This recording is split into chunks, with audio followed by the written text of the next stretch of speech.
हाँ विकास जाओ, क्लास हम लेंगे अब। ठीक है सर, बोलिए आज।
हम लोग ऑब्जेक्टिव क्वेश्चन लगाएंगे आज।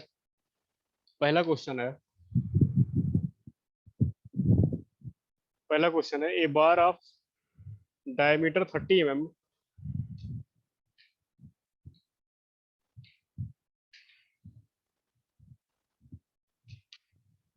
diameter 30 mm is subjected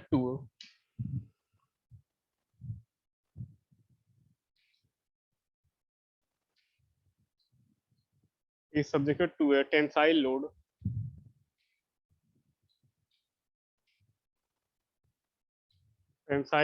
such that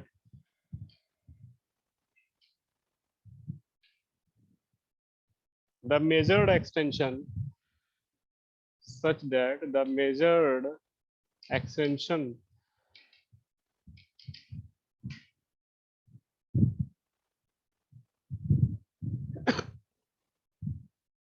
on a gauge length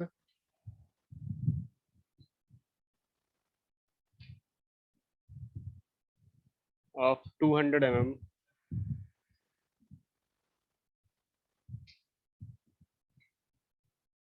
is 0.9 mm, and change in diameter is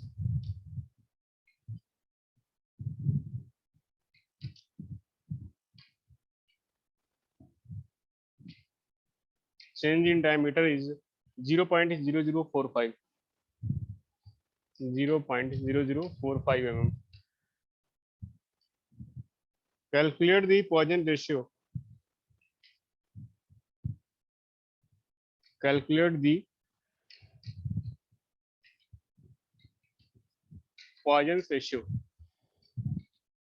हमको Poisson ratio mu की वैल्यू फाइंड करनी है।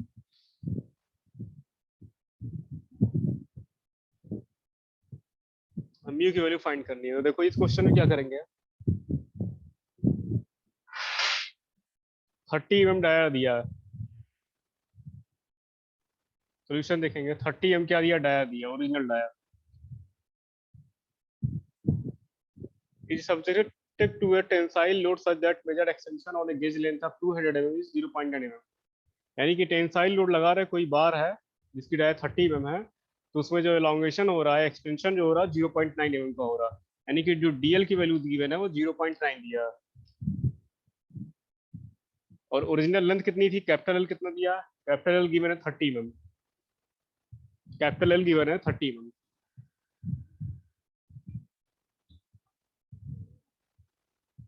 ठीक, एंड चेंज इन डाया दिया है 0.0045, यानी कि जो डाया में चेंज हो रहा है वो दिया 0.0045 है। ठीक,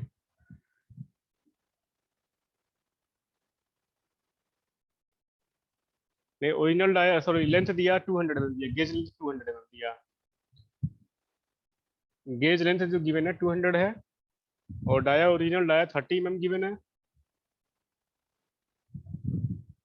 ठीक, और चेंज इन लेंथ 0.9 दिया, चेंज इन डाया 0.0045 दिया। हमसे पूछा है पॉइजन रेशियो फाइंड करो। तो पॉइजन रेशियो को किससे डिनोट करते हैं? पॉइजन रेशियो को डिनोट करते हैं म्यू से, और पॉइजन रेशियो का फार्मूला होता है change in dia upon original dia, यानी change in sorry Poisson ratio का फार्मूला होगा lateral strain to the linear strain. तो लेटरल स्ट्रेन क्या होगा? Change in dia upon original dia, और लीनियर स्ट्रेन क्या होगा? Change in length upon original length. यानी कि ये जो बार है, इस तरह की कोई बार थी जिसकी डाया ओरिजिनल डाया कितना थी 30 mm था। 30 mm जो है वो ओरिजिनल डाया थी इस बार की। इस बार के ऊपर टेंसाइल लोड हम लगा रहे हैं। जब टेंसाइल लोड लगाएंगे तो लेंथ उसकी मान लो कितना दिया था? 200 mm दिया। तो जब टेंसाइल लोड लगा खींचेंगे इस बार को हम, तो लेंथ जो है इंक्रीज करेगी और डाया डिक्रीज करेगी। तो सॉरी हाँ लेंथ इंक्रीज करेगी, लेंथ एलोंगेशन होगा। तो जो इंक्रीमेंट हुआ लेंथ का वो दिया है 0.9 mm, और जो डाया में डिक्रीमेंट हुआ वो दिया 0.0045 mm। तो लिटरली यानी कि हम लगा रहे लेंथ के अलाउंग जो एक्सिस होती है उसको लॉन्गिट्यूडनल एक्सिस बोलते हैं, और लॉन्गिट्यूडनल एक्सिस के अलाउंग जो स्ट्रेन आता है उसको हम लॉन्गिट्यूडनल स्ट्रेन या लीनियर स्ट्रेन बोलते हैं। तो लीनियर स्ट्रेन कैलकुलेट करेंगे, यानी कि एप्सिलॉन एल से डिनोट करें तो क्या आएगा? Change in length upon original length. तो डीएल अपॉन एल कर देंगे। डीएल कितना दिया? 0.9। ओरिजिनल लेंथ कितना दिया? 200 दिया। ठीक, तो यहाँ से निकालेंगे कितना आएगा एप्सिलॉन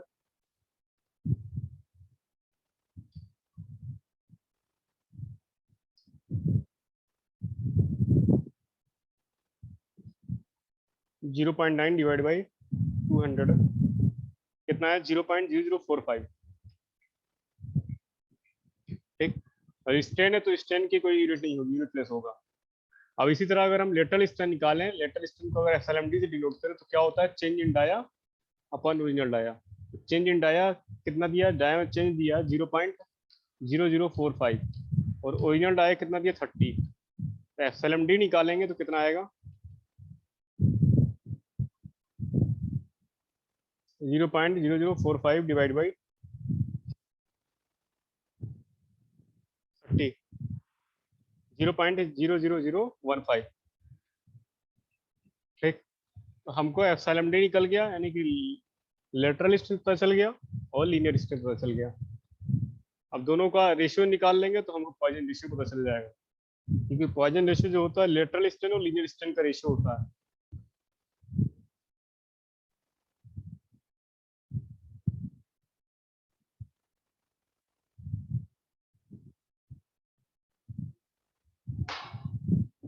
तो पॉइजन रेशियो निकालेंगे, तो पॉइजन रेशियो को हम म्यू से डिनोट करते हैं, ये होता है minus lateral upon linear.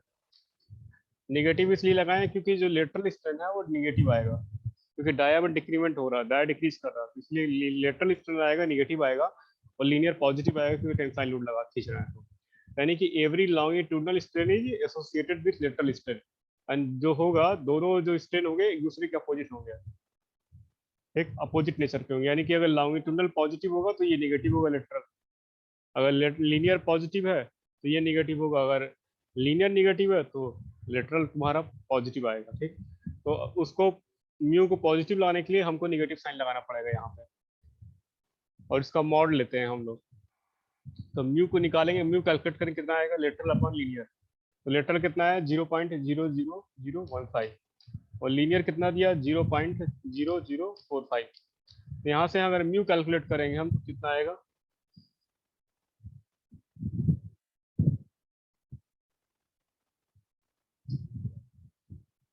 Mu आएगा 0.00015 डिवाइड बाई 0.0015 अपॉन 0.0045 0.03 आ रहा,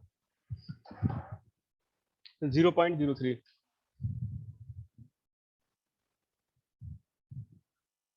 0.03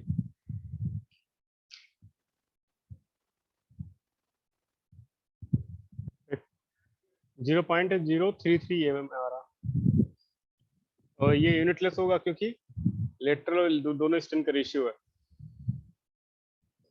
तो आंसर क्या आ जाएगा? 0.03 0.03 सॉरी।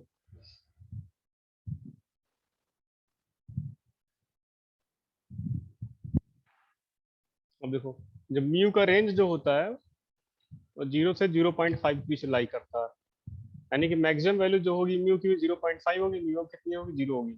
और 0 किस मटेरियल के लिए होता है? कार्ब के लिए होता है। प्लास्टिक के लिए, रबर के लिए क्या होता है तुम्हारा? 0.5 होता है म्यू का वैल्यू। म्यू की जो यूनिवर्सल वैल्यू होगी वो -1 से 0.5 की सिलाई करती है। मगर जो हम लोग स्टडी करेंगे वो 0 से 0.5 की स्टडी करते हैं, जो इंजीनियरिंग मटेरियल्स होते हैं।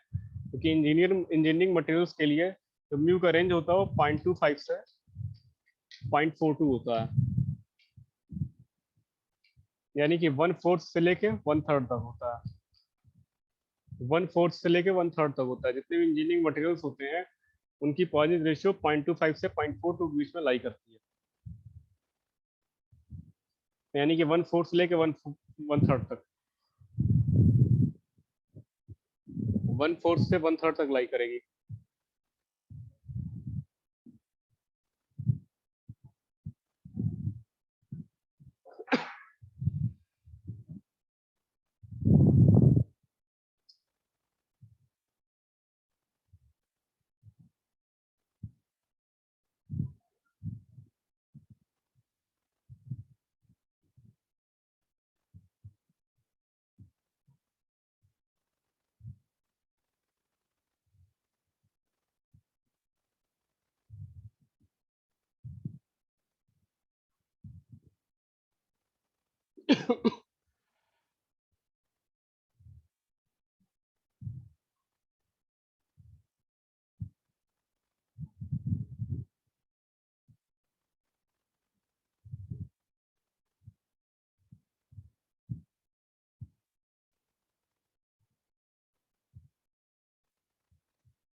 अब हम लोग पढ़ेंगे हीट इंजन और रेफ्रिजरेटर का न्यूमेरिकल लगाएंगे। हीट इंजन और रेफ्रिजरेटर और हीट पंप का। तो हीट इंजन का डायग्राम पहले कैसे बनेगा? हीट इंजन एक पावर प्रोड्यूसिंग डिवाइस होती है, साइक्लिक डिवाइस होती है। तो एक साइक्लिक डिवाइस है हीट इंजन, एचई से डिनोट कर रहे हैं। इसमें हम कुछ अमाउंट में हीट सप्लाई करेंगे।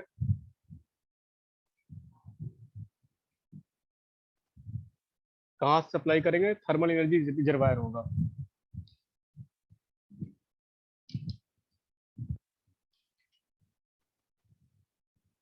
थर्मल एनर्जी रिजर्वायर जो हायर टेम्परेचर पे है, टी हाई, इसको बोलते हैं सोर्स।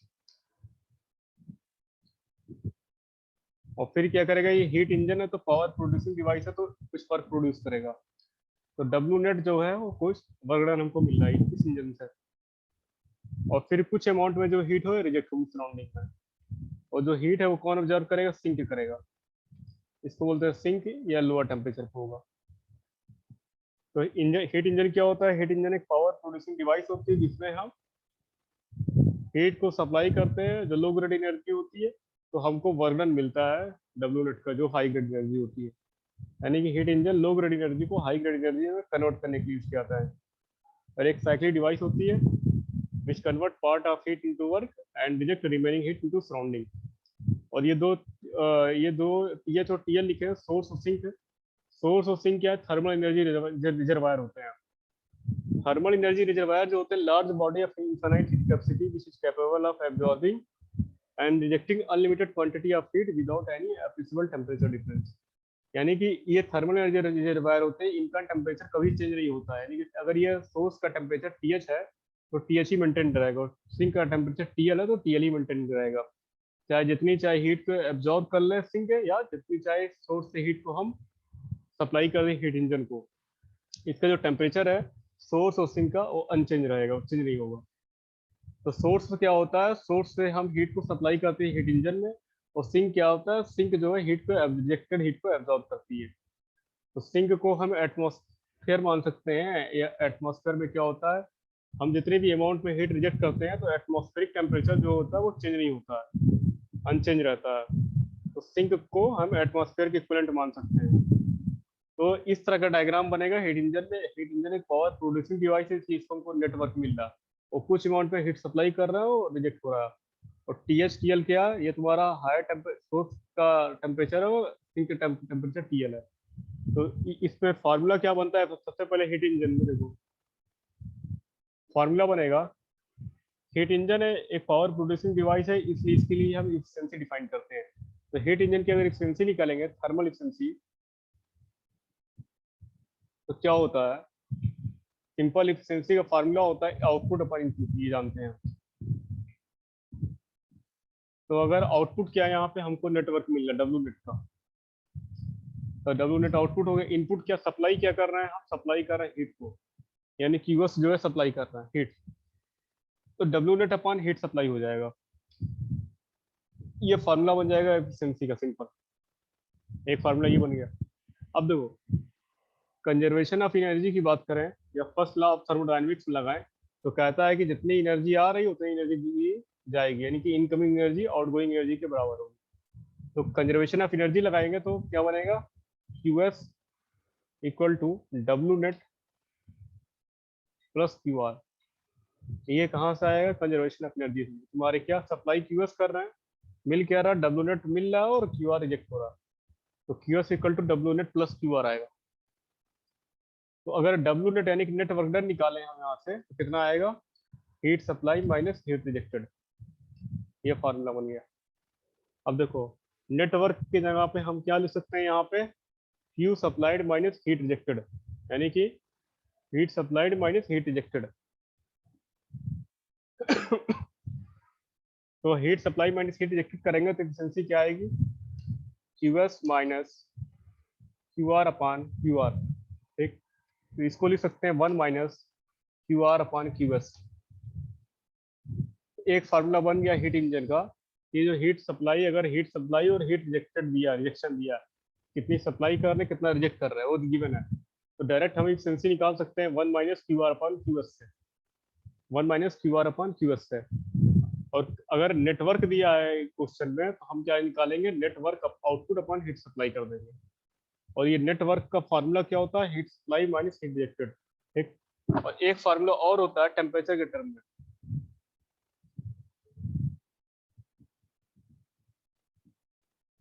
टेम्परेचर के टर्म में एक फार्मूला होता है इंजन का, हीट इंजन का, कि अगर हमारा हीट इंजन जो है वो रिवर्सिबल हीट इंजन है। ये फार्मूला तब लगेगा जब हमारा हीट इंजन है वो रिवर्सिबल हीट इंजन है। रिवर्सल हीट इंजन का मतलब, अगर ये हमारा जो इंजन हीट इंजन है इसमें कोई फ्रिक्शन नहीं हो रहा, फ्रिक्शन लेस है, जो प्रोसेस है वो स्मूथली हो रहे हैं, फास्ट प्रोसेस नहीं है। जितने भी स्लो प्रोसेस होते हैं वो तुम्हारे रिवर्सल प्रोसेस है। All slow process are reversal process, और रिवर्सल प्रोसेस में कोई भी फ्रिक्शन नहीं अकर करेगा, कोई भी हीट का लॉस नहीं होगा, तो ऐसे इंजन को हम लोग रिवर्सल हीट इंजन बोलेंगे। तो अगर रिवर्सल हीट इंजन होगा तब हम एफिशिएंसी का फार्मूला लगाएंगे, तो 1 माइनस T2/T1 आएगा। T2 क्या, TL है अपॉन TH है, low temperature upon high temperature. तो अगर हमारा रिवर्सिबल हीट इंजन होगा तभी हम लगाएंगे 1 माइनस TL अपॉन TH। और क्वेश्चन में अगर कुछ नहीं गिवन है, केवल टेम्परेचर गिवन है, पूछ रहा है इफिशिएंसी कैलकुलेट करो, तो क्या करेंगे, efficiency equal to 1 minus TL upon TH लगाएंगे, क्योंकि TL गिवन होगा क्वेश्चन में, TH गिवन होगा। TL क्या, TL जो है तुम्हारा लो टेम्परेचर है, यानी कि सिंक का टेम्परेचर है, और TH क्या है, हाई टेम्परेचर यानी कि सोर्स का टेम्परेचर है। और जो टेम्परेचर यहाँ पे रखेंगे, एक चीज को और ध्यान रखेंगे, जो टेम्परेचर रखेंगे उसकी यूनिट वो केल्विन में रखेंगे, डिग्री सेल्सियस में नहीं रखेंगे। अगर डिग्री सेल्सियस में दिया है टेम्परेचर तो उसको पहले केल्विन में कन्वर्ट करेंगे। तो केल्विन में कन्वर्ट करने का तरीका क्या है, 1 degree Celsius equal to 273 kelvin. ठीक, 273 ऐड कर देंगे अगर 1 डिग्री सेल्सियस में, तो क्या हो जाएगा, ये केल्विन में कन्वर्ट हो जाएगा। 1 डिग्री सेल्सियस को केल्विन में कन्वर्ट हो करना है तो 273 ऐड कर देंगे 1 में, तो केल्विन में कन्वर्ट हो जाएगा। तो सबसे पहले डिग्री सेल्सियस को केल्विन में कन्वर्ट करेंगे, केल्विन में कन्वर्ट करने के बाद ही हम इस फार्मूले में पुट करेंगे, तभी एफिशिएंसी कैलकुलेट होगी। अगर परसेंटेज में बोलता है एफिशिएंसी कितना परसेंट है तो उसमें 100 से मल्टीप्लाई कर देंगे। तो ये 2-3 फार्मूले हैं जो बस हीट इंजन पे न्यूमेरिकल आएगा, तो इसी 3 फार्मूले पे आएगा, 1 माइनस TL/TH पे, नेटवर्क आउटपुट अपन हीट सप्लाई पे, या 1 माइनस QR/QS पे, 3 फार्मूले।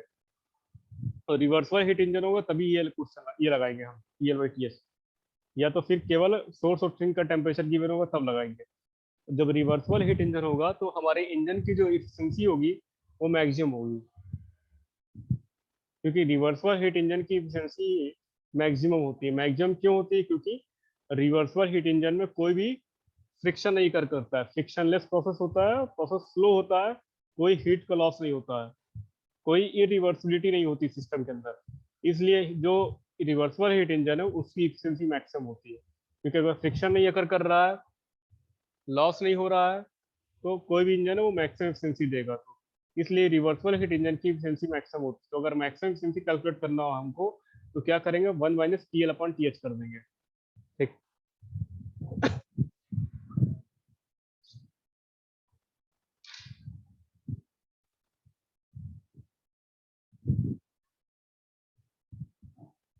ये तो हीट इंजन खत्म हो गया। अब फार्मूला लिख पा रहे हैं कि रेफ्रिजरेटर का फार्मूला और हीट पंप का।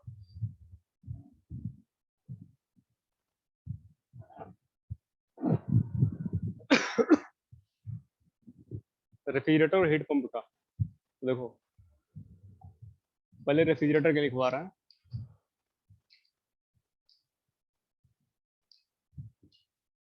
तो रेफ्रिजरेटर भी एक साइक्लिक डिवाइस होती है जिसमें चार एलिमेंट लगे होते हैं, 4 एलिमेंट लगे होते हैं। पहला क्या, इवेपोरेटर है, evaporator, compressor, condenser, expansion valve. एक साइक्लिक डिवाइस होती है, साइक्लिक ऑपरेशन होते हैं। और फिर रेफ्रिजरेटर का काम क्या होता है, लो टेम्परेचर को मेंटेन करना सराउंडिंग के रिस्पेक्ट में। तो रेफ्रिजरेटर का डायग्राम बनाएंगे सबसे पहले, तो एक साइक्लिक डिवाइस है तो इसलिए सर्किल बनाएंगे हम। ठीक, और रेफ्रिजरेटर जो है एक पावर कंज्यूमिंग डिवाइस है, पावर एब्जॉर्बिंग, यानी कि पावर हमको देनी पड़ती है इसमें, तो यानी कि वर्क देना पड़ेगा। तो वर्क देंगे तो इसकी डायरेक्शन वर्क की कैसे हो जाएगी, इस तरह हो जाएगी। नेटवर्क मान लो ये हीट इंजन पावर प्रोड्यूसिंग था तो इसलिए हम नेटवर्क मिल रहा था, मगर यहाँ हमको देना पड़ रहा था। और ये डिवाइस का नाम क्या हो जाएगा, रेफ्रिजरेटर आ रही है। अब देखो, हमको मान लो लो टेम्परेचर मेंटेन करना है, ये Q1 मान लो, ये TL मान लो 0 डिग्री सेल्सियस है, और ये Q2 मान लो, और ये TH है, दोनों रिजर्वायर है। तो इस तरह कुछ डायग्राम बनेगा हमारा रेफ्रिजरेटर का। तो रेफ्रिजरेटर का काम होता है कि लो टेम्परेचर को मेंटेन करना। तो मान लो हम यहाँ पे 0 डिग्री सेल्सियस टेम्परेचर को मेंटेन किए हैं, हम 0 डिग्री सेल्सियस टेम्परेचर को मेंटेन किए हैं। तो 0 डिग्री सेल्सियस टेम्परेचर को मेंटेन करने के लिए हमको हीट जो है रिजेक्ट करानी पड़ेगी।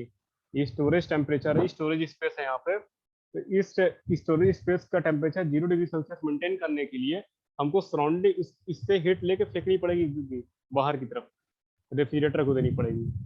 ठीक, क्योंकि तभी टेम्परेचर लो टेम्परेचर तभी मेंटेन हो पाएगा, लो टेम्परेचर तभी मेंटेन हो पाएगा जब हम इसकी हीट को लेके रेफ्रिजरेटर को दे दें। क्योंकि अगर टेम्परेचर अगर मेंटेन नहीं करेंगे तो फिर 0 डिग्री सेल्सियस मेंटेन नहीं रहेगा।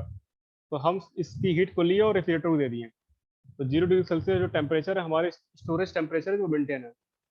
अब जैसे ही हीट सप्लाई करेंगे और यहाँ से नेटवर्क हमको वर्क इनपुट देना है कंप्रेसर के थ्रू, तो सराउंडिंग में Q2 अमाउंट में हीट रिजेक्ट कर दिए हम, जो हायर टेम्परेचर रिजर्वायर है THO उसको। तो इसके लिए हम क्या निकालते हैं, रेफ्रिजरेटर के लिए हम CO2 डिफाइन करते हैं। COP का फार्मूला होता है desire effect upon work input, desire effect upon work input. तो यहाँ डिजायर इफेक्ट क्या, हमारा काम है यहाँ पे कूलिंग इफेक्ट प्रोड्यूस करना, स्टोरेज के टेम्परेचर को मेंटेन करना, कूलिंग इफेक्ट प्रोड्यूस करना। तो कूलिंग इफेक्ट प्रोड्यूस करना हमारा काम है, यानी कि हमको कूल करना है, स्टोरेज टेम्परेचर को मेंटेन करना है 0 डिग्री सेल्सियस। तो हमारा जो डिजायर इफेक्ट होगा वो Q1 होगा, है, क्योंकि हमको COP का फंक्शन होता है desire effect upon work input. तो डिजायर इफेक्ट क्या, Q1 है, और वर्क इनपुट कितना दे रहा है, W नेट दे रहा है। तो COP का फार्मूला बन जाएगा Q1 अपॉन W नेट, और ये क्या होगा, COP ऑफ रेफ्रिजरेटर होगा। COP ऑफ रेफ्रिजरेटर क्या होगा, Q1 अपॉन W नेट। ये हो गया। अब फिर यहाँ भी हम कंजर्वेशन ऑफ एनर्जी लगाएंगे, यानी फर्स्ट लॉ ऑफ TD लगाएंगे। तो क्या आएगा, Q1 plus W net equal to Q2, ये आएगा। ठीक, तो यानी कि W नेट कैलकुलेट करेंगे यहाँ से, तो कितना आएगा, Q2 minus Q1।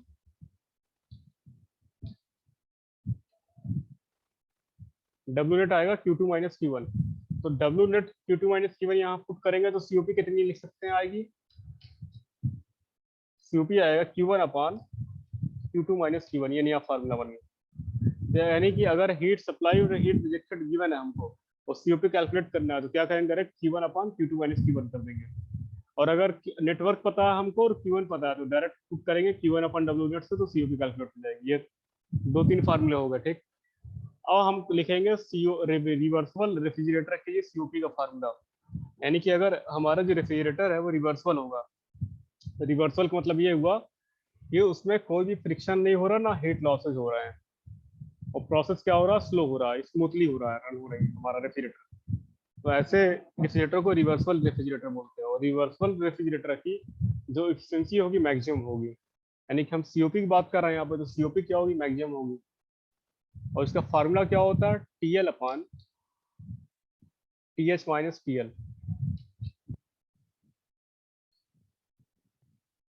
TL upon TH minus TL, यानी कि जैसा COP का formula Q1 upon Q2 minus Q1 होता है, तो बस क्या करना है, Q1 की जगह पे TL लिख दिए हैं और Q2 की जगह पे TH माइनस TL लिख दिए हैं। तो मैक्सिमम COP मिलेगी हमको TL upon TH minus TL की।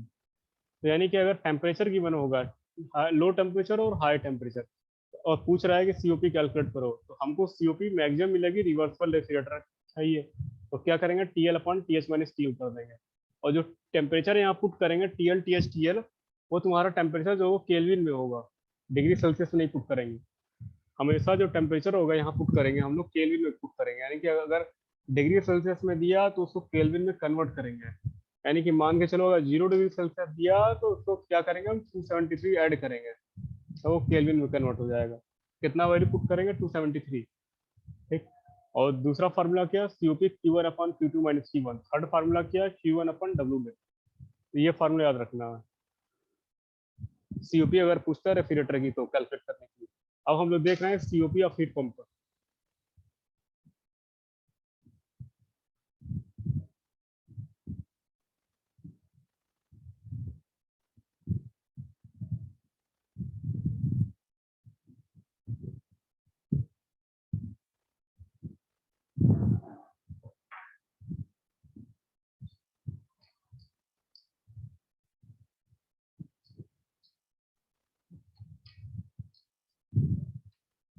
हीट पंप, अब देखो हीट पंप के क्या होता है, हीट पंप भी एक power consuming, power absorbing device है, यानी कि हमको वर्क इनपुट देना पड़ता है।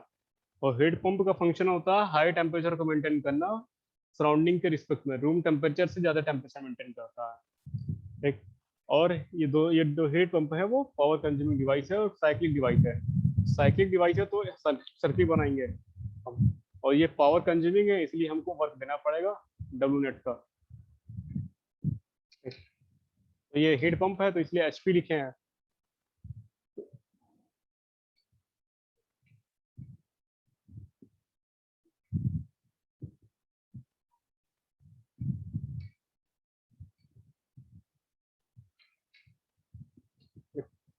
ये हीट पंप हमारा इस तरह का डायग्राम बनेगा हीट पंप का, THTL होगा और EHP होगा। अब देखो हीट पंप के लिए भी हम लोग COP डिफाइन करते हैं। COP का फार्मूला क्या था बताया था, desire effect upon work input, desire effect upon work input. तो हाँ यहाँ पे हम हमारा जो डिजायर इफेक्ट है वो चेंज हो गया, क्योंकि हीट पंप का फंक्शन है हमको हीटिंग इफेक्ट प्रोड्यूस करना है, यानी कि हमको रूम को हीट करना है, तो रूम को सप्लाई करना है, हीट सप्लाई करना है, तभी तो हीटिंग इफेक्ट प्रोड्यूस होगा। तो यहाँ पे हमारा जो टेम्परेचर है सोर्स का TH है, यानी कि हाई टेम्परेचर है, यहाँ हम हीट सप्लाई कर रहे हैं इसको, तभी ये हाई टेम्परेचर मेंटेन है। तो यहाँ पे हमारा जो हीट जो डिजायर इफेक्ट है वो क्या, हीटिंग है, हीटिंग प्रोड्यूस करना, हीटिंग इफेक्ट है। तो यहाँ पे डिजायर इफेक्ट क्या हो जाएगा, Q2 हो जाएगा, ना कि Q1। यहाँ Q2 अपन वर्क इनपुट क्या W नेट है, तो COP आ जाएगा हीट पंप का, कितना आएगा, Q2 अपन W नेट, ये फार्मूला बन गया Q2 अपन W नेट। ठीक, अब आता है कि दूसरा फार्मूला कैसे निकालेंगे हम, कंजर्वेशन ऑफ एनर्जी से। कंजर्वेशन ऑफ एनर्जी निकालेंगे तो क्या है, Q1 plus W net equal to Q2। यहाँ से W नेट निकालेंगे हम लोग, क्या आएगा, Q2 माइनस Q1। तो अगर Q2 माइनस Q1 की जगह पे W नेट पुट करेंगे हम, तो क्या आएगा, COP of heat pump, COP of heat pump आएगा Q2 अपॉन W नेट की जगह पे लगता है Q2 माइनस Q1। तो क्या आएगा, कोएफिशिएंट ऑफ परफॉर्मेंस जो आया Q2 upon Q2 minus Q1 आया, Q2 upon Q2 minus Q1। तो हमारा COP का फार्मूला नया आया, पहला formula Q2 upon W net है, सेकंड फार्मूला है Q2 upon Q2 minus Q1। तो अगर नेटवर्क दिया है तो वो फार्मूला लगाएंगे, अगर हीट सप्लाई और हीट रिजेक्टेड दिया तो ये फार्मूला लगाएंगे। अब तीसरा फार्मूला होता है रिवर्सिबल हीट पंप की COP का, रिवर्सिबल हीट पंप की COP का। तो रिवर्सल हीट पंप की जो COP का फार्मूला होगा, मैक्सिमम COP देगा, जो रिवर्सल हीट पंप है उसका फार्मूला क्या आएगा, TH upon TH minus TL, TH upon TH minus TL। यानी कि अगर हमको टेम्परेचर गिवन होगा, हाई टेम्परेचर लो टेम्परेचर, यानी सोर्स का टेम्परेचर और सिंक का टेम्परेचर गिवन है, तो क्या करेंगे, ऊपर जो रखेंगे हम हाई टेम्परेचर को रखेंगे, बाकी जो डिफरेंस लेते हैं हाई माइनस लो का वो लेंगे TH माइनस TL का। तो TH upon TH minus TL और हो जाएगा तुम्हारा COP ऑफ हीट पंप। और जो COP ऑफ रेफ्रिजरेटर था वहां ऊपर क्या था, TL था, नीचे क्या था, TH माइनस TL था। तो ये दो तीन फार्मूले हो गए, कितने फार्मूले बन गए, एक ये फार्मूला हो गया फर्स्ट, सेकंड और एक थर्ड। तो एग्जाम में क्या आएगा, एग्जाम में बस यही दिया रहेगा, कभी Q2 दिया जाएगा, कभी Q1 दिया रहेगा, कभी W नेट दिया रहेगा, कभी TL दिया रहेगा, कभी TH कुछ दिया रहेगा, पूछेगा COP कैलकुलेट करो, हीट पंप की या रेफ्रिजरेटर की। ठीक, अब एक फार्मूला और होता है,